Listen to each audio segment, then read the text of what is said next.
I suffer from a known documented condition called anaphylaxis, sorry. And it is to known and unknowns. I've been hospitalized 3 times since 2013. So in August, when I went to see my doctor, he had offered to write me a medical exemption. And I said, nah, I'm good. I don't think I'll need it. September 23rd, CNRL announced their mandate. So I have a good rapport with my family doctor. I have his number, and I called, or I texted him, and I said, about that exemption you offered, can we talk about that now? He said, we cannot. He said, we have received direction from the CPSA to not write any exemption for any reason whatsoever. So when my company gave me the option of exemption, they highlighted religious and medical. So September 23rd was a very stressful day in my life because I no longer had the support of my medical care. I couldn't rely on a religious exemption. I'm not a member of any congregation as such. So I was kind of left on my own, and I felt powerless over my own destiny. And yesterday, without a verbal, without anything, my department manager called me and said they would no longer be employing me, and that I would be dismissed without cause. Effective immediately. But all I want is a choice to be able to be healthy in my own way. I just want a choice. I'm being fired for wanting a choice about taking a needle. And I can't even imagine this is real life. You know, if we get to December 1st and people are put on what they call unpaid leave, which, by the way, that's constructive dismissal. In reality, if you're not getting paid and you're not working, you don't have a job. And the law is not so ignorant that it can't recognize that. That's constructive dismissal. So if people are constructively dismissed on December 1st through what they call unpaid leave, then, well, it's time to litigate, because obviously we're not going to be talking at that point, right? So that's where we're going to go with this, is we're going to end up litigating in December if CNRL doesn't decide to be decent and talk about this. And even if we aren't affected by this personally, it's just the right thing to do to stand up for our fellow Canadians when their rights are being trampled on. That's why I'm going to now invite you to go to fightvaccinepassports.com, where you can make a donation to the registered Canadian charity, the Democracy Fund. Now, I want to be clear, none of that money comes to us here at Rebel News. It goes directly to the Democracy Fund, and that money goes to pay the lawyers like James Kitchen, who are fighting for the rights of Canadians to reject the Vax Pass. Warning, censorship. Warning, censorship. Early on in the pandemic, Alberta's energy workers were deemed essential by Jason Kenney's government, because they are. You see, if you want to flick on the lights in your house or heat your home or drive your vehicle, you need one of Canada's energy workers to make that possible for you. So why are our energy workers facing unemployment, firing by their own companies because of the vaccine passport mandate? Now, they've worked safely and successfully for 20 months now without being forced to take a vaccine. Today, you're going to meet a woman named Naomi Smart. She works for CNRL, Canadian Natural Resources Limited, at one of their sites, and she's just been fired because she reached out to a lawyer regarding the vaccine passport mandate at her employer. The major oil and gas company has mandated that all employees be vaccinated by December 1st, 2021. And as you'll hear, Naomi cannot be vaccinated. But on top of that, she's already had COVID and she's recovered, and she's got antibody testing showing that she's still naturally immune. Naomi says her doctor, who previously offered her a medical exemption letter, has now received advice to no longer write any exemption letters for any reason. Naomi was stuck between a rock and a hard place. She didn't know what to do, so she did something that every single Canadian has a right to do, and that's get some legal advice. So today, you're going to meet Naomi, and you're going to hear her horrible, terrible story. And then you're going to meet her lawyer, James Kitchen, who's taking on Naomi's case, but also James Kitchen is taking on the cases of many other employees from CNRL who are facing potential unemployment. And then I'm going to tell you how you can get involved and help Naomi, but also, I guess at this point, her former co-workers at CNRL. Naomi's lawsuit is being funded through your crowdfunding donations to a special website, fightvaccinepassports.com, where in partnership with the registered Canadian charity, the Democracy Fund, we are going to fight CNRL's vaccine passport. And once you hear from Naomi and then from James, you're going to want to help. So here's Naomi. I suffer from a known documented condition called anaphylaxis, sorry. And it is to known and unknowns. I've been hospitalized 3 times since 2013 with the condition.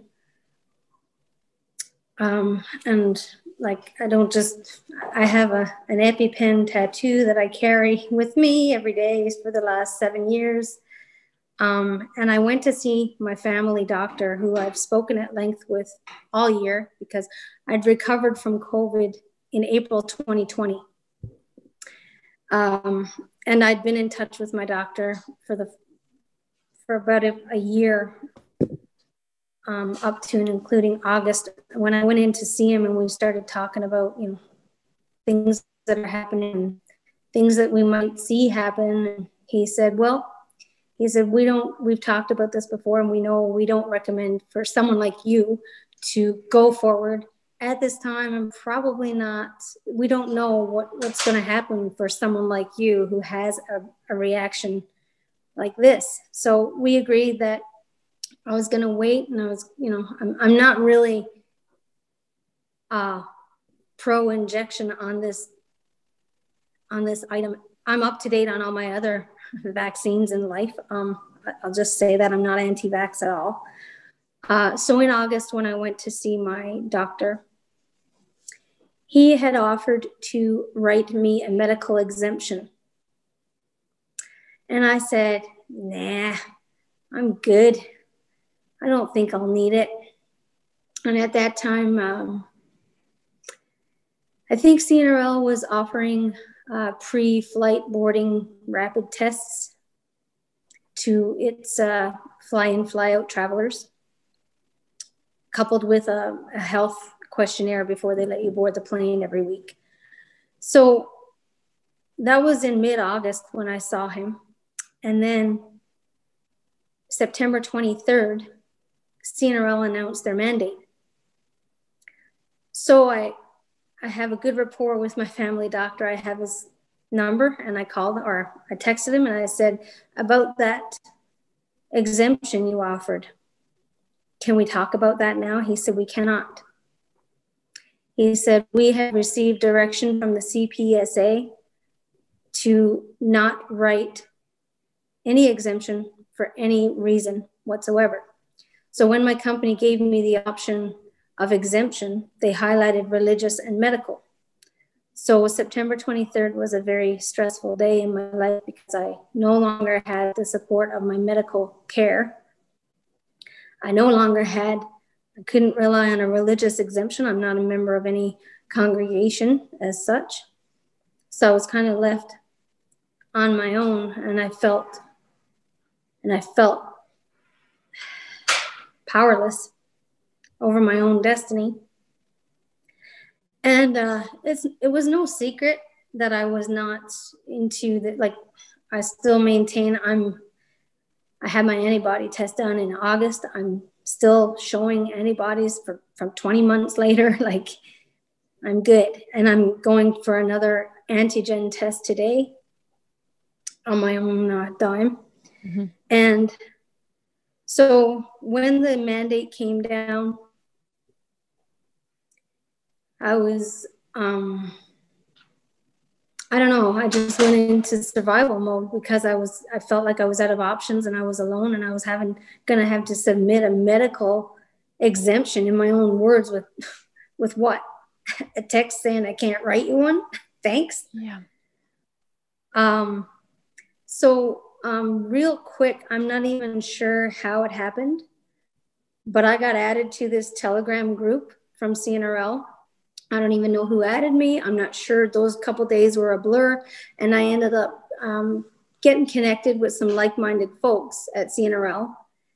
And we kind of everybody just didn't have a direction. Everybody was just in panic mode, just like myself. And I decided that, you know what? We need to figure something out. We need to figure it out fast. We have 3 weeks to get our first dose to be compliant for December 1st. So I went to work and I contacted numerous lawyers. No success rate until I messaged James. And I've followed James for a little while, just seeing what side of the fence he's on. And he represented to me what we needed to say. And we submitted the letter to CNRL with 1,100 signatures. That number has since gone up to just shy of 2,000 signatures. I kind of took a step away from obviously the spotlight after I got it all going. And of course, I was the one that sent out the Zoom meeting. So my name was attached to it right from the get-go, you know, like Naomi is organizing this coup. Oh my goodness. Like, we have to stop her. So I was told my name was floating around the management offices, and nobody ever approached me about it. And I was due to fly back tomorrow to site. And yesterday, without a written, without a verbal, without anything, my department manager called me and said they would no longer be employing me, and that I would be dismissed without cause. Effective immediately yesterday. I've read and reread my release papers. I've read and reread my termination forms. And after speaking with James again, I didn't expect to get a sizable offer for a severance, for anything. Like I said, I've been 10 months at the company. I probably got the least to lose out of anybody, but I still have a lot to lose. I mean, a 23-year career has gone in the tanks. And so I looked down through the offer letter, and I looked down through the conditions of it, and I'm not in agreement with any of it, because I need to stay true to myself, and true to myself is not agreeing with why they're letting me go. Oh, what are they saying in that letter? It says,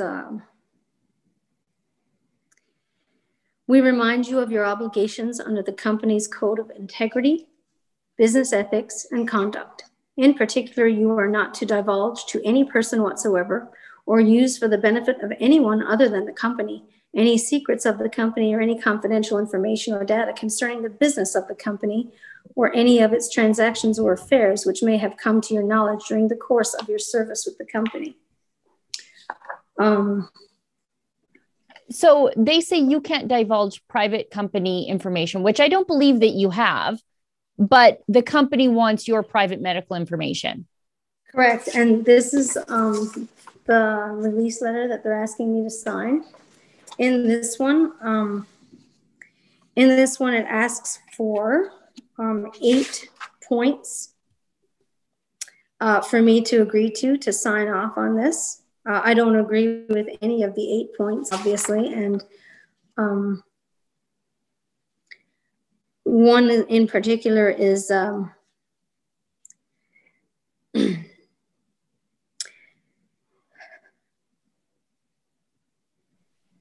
sorry. No, take your time. I've never been terminated from a position in my life, so this is rather difficult to digest. I hereby agree that the terms of this release will be kept confidential. I agree that no party to this release shall communicate any of the terms of settlement to any third party under any circumstances whatsoever, save for the necessary disclosure to legal or financial advisors for the purpose of obtaining or receiving advice in relation hereto or otherwise as required by law. I hereby acknowledge that I have not been influenced to any extent whatsoever in signing this release by any representations, statements, or conduct of any description made by the releasees or any of them by any person representing them, including any solicitors. I further declare that I have carefully read this release and I am aware of and do understand its content, and I am executing it as my own free act. No admission of liability. It is understood and agreed by me that this release represents the compromise of a doubtful and disputed claim or claims, and that the payment of the consideration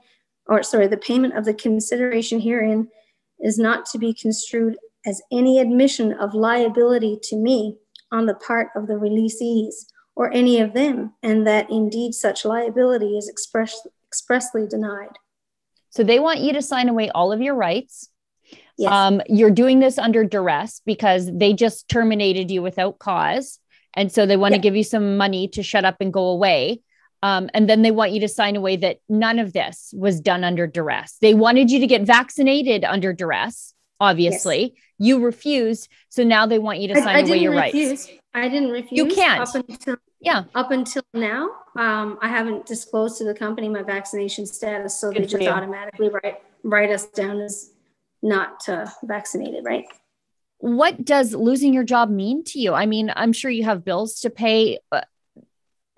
What sort of impact is this going to have for your family? I have no idea. My family is connected to the company. I only hope they don't go after those people in their quest to take me out to where they need to take me, I guess. That's awful. Now, you pointed out that you've been in contact with James Kitchen, and James, we heard about the work that he was doing for the employees at CNRL and for you. And we reached out to James because we know James, we like him. He cares deeply about civil liberties. And we offered to have the Democracy Fund, which is the charitable arm of what we do here, fund your lawsuit against CNRL and stand up for the rights of your fellow former, I guess now CNRL employees. Maybe just tell us what it means to you to have, this great lawyer who's going to fight on your behalf and lift that burden off of you. I'm sure everybody has a differing opinion about everyone in every different situation. But just knowing where James stands prior to us even contacting him, it just brings a level of comfort to me that I know I'm being forthright, and I know that I'm standing by what I believe in, and I know that I'm putting my health above all else, and that I know the company is hopefully going to be exposed by James, by whomever ends up representing me for what they've done. I mean, I haven't done anything wrong. I haven't done anything wrong. No, your crime, I guess, in this instance is you have anaphylaxis. And apparently that makes you unemployable at CNRL, even though you've worked for them for 10 months already. You've got, decades of history in the oil patch. You told me you've never been fired before. No. So, you don't even know what to do right now. And that's why I'm so glad that the Democracy Fund is able to help you at no cost to you. Through crowdfunding donations, the Democracy Fund will take care of those legal fees. We'll take care of all of that through our special crowdfunding site, fightvaccinepassports.com. And Naomi, I'm so sorry this is happening to you, but you're not alone. You have other CNRL employees who are sort of in the same boat. There are thousands of employees all across this province who are in the same boat. We're going to try to help as many of them as we can. I'm guessing The NRL just wanted to make an example out of me. Yeah. Oh, well, that's the thing. You were added to a Telegram group. So you weren't even really the organizer of all of this. You're just the one that connected everybody with a good lawyer. I did. Yeah. Well, Naomi, I'm happy to be able to help. I'm sorry that this happened to you. And we're going to check in with James for some legal analysis of what's happening to you, but also everybody else at CNRL. You know, I don't have anything against anyone doing what they need to do for themselves health-wise, doing what they need to do for their employment, or whatever reason they want to justify for themselves to do whatever they need to do. But all I want is a choice to be able to be healthy in my own way. I just want a choice. I'm being fired for wanting a choice about taking a needle. And I can't even imagine this is real life.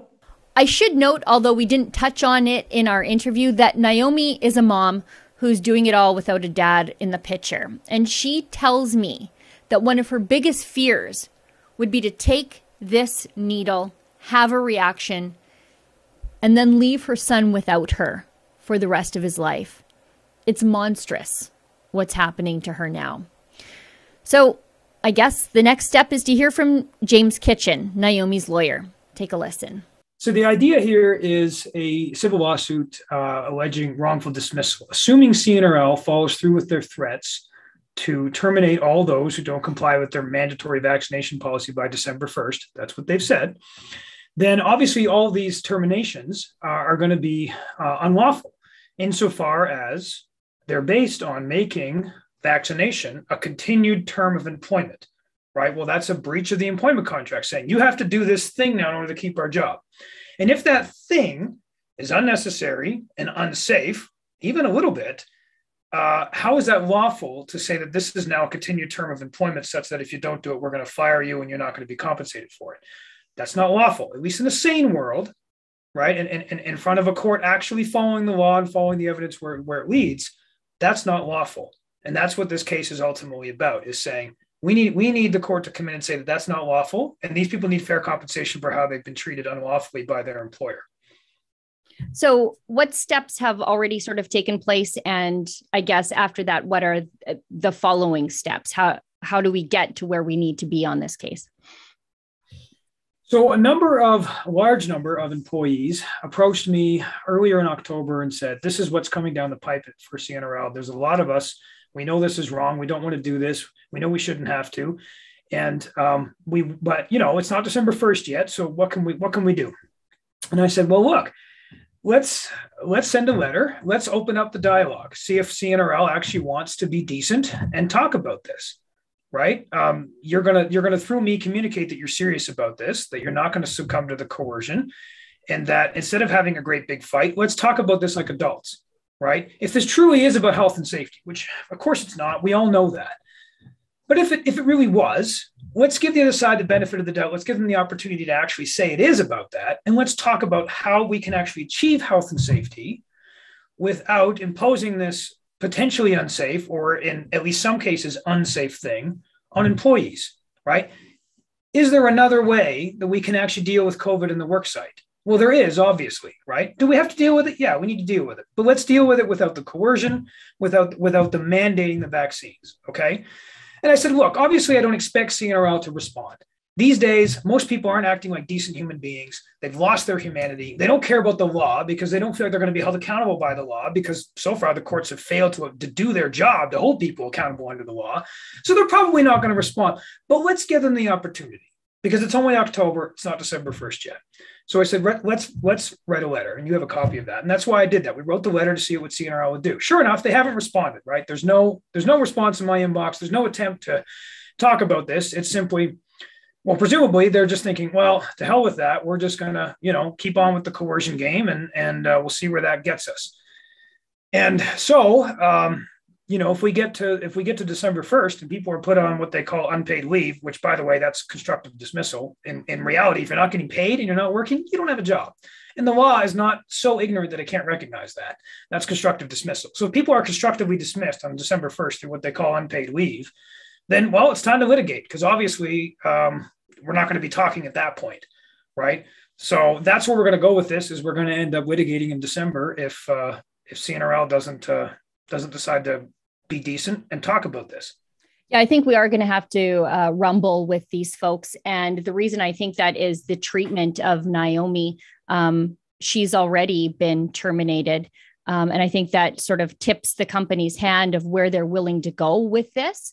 And I want to assure everybody at home, and you and I were talking off camera, we've got some help coming for Naomi too. And we're going to help her through the Democracy Fund and through Fight Vaccine Passports, because I think the way that she's been treated in all of this is absolutely abhorrent. It is. It is. Like I hinted at with James, not only are we launching this lawsuit on behalf of Naomi and her fellow former CNRL coworkers, but we've got something in the works to help Naomi on a couple of different fronts, because there are a lot of people responsible for what has just happened to Naomi and her son. And we're going to do our best to make those people accountable. And as soon as that plan of attack for Naomi is finalized, James and I will announce it right here. Now, it costs a lot to heat your home and fill your gas tank. Just imagine how that cost could increase if 1,000, maybe 2,000 energy workers are laid off because they can't or won't get vaccinated, or because they refuse to divulge their private medical information to a company that is acting unethically and immorally. That's when this stops affecting just those people, and it affects everybody else in the country too. And even if we aren't affected by this personally, it's just the right thing to do to stand up for our fellow Canadians when their rights are being trampled on. That's why I'm going to now invite you to go to fightvaccinepassports.com, where you can make a donation to the registered Canadian charity, the Democracy Fund. Now, I want to be clear. None of that money comes to us here at Rebel News. It goes directly to the Democracy Fund, and that money goes to pay the lawyers like James Kitchen, who are fighting for the rights of Canadians to reject the Vax Pass. CNRL is a multi-billion-dollar company. These employees do not stand a chance unless they have a good lawyer who's got the resources he needs to do everything he can to help them.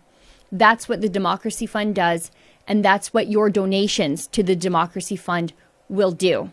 They will ensure the employees at CNRL have the help they need.